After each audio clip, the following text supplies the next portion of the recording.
સરકારના રાહત પેકેજને લઈને રાજકારણ આરપાર ત્યારે રાજ્યસભાના સાંસદ રામભાઈ મોકરિયાએ રાહત પેકેજને આવકાર્યું છે। 10,000 કરોડના પેકેજ થકી સરકાર ખેડૂતોની વહારે આવી છે એવું પણ અહીંયા નિવેદન રામભાઈ દ્વારા આપવામાં આવ્યું। સરકારના રાહત પેકેજ પર આપ પ્રદેશ પ્રમુખ ઈસુદાન ગઢવીની પ્રતિક્રિયા પણ આવી। તેમણે કહ્યું કે ખેડૂતો અને આપ સામે સરકાર ઝૂકી ખેડૂતો માટે રાહત પેકેજ જાહેર કર્યું।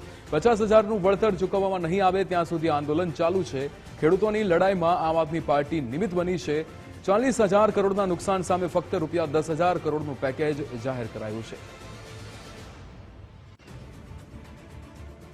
કમોસમી વરસાદને કારણે ખેડૂતોને ખૂબ જ નુકસાન ગયું, હેરાન પરેશાન થયા અને મોઢામાં આવેલો કુડિયો કુદરતે ઝૂંટવવાની કોશિશ થઈ અને કુદરત પાસે આપણે સૌ વામણા થઈએ, પણ સરકારશ્રીને જે ખેડૂતના દિલમાં જે દ્રવી ઉઠ્યું હતું એને મુખ્યમંત્રીએ સંવેદનાશીલ વ્યક્ત કરી અને લગભગ આશરે 10,000 કરોડ રૂપિયાનું ખેડૂતો માટેનું જે પેકેજ સહાયનું આપ્યું છે ખૂબ અભિનંદનને પાત્ર છે અને ખૂબ જ સરાહનીય છે।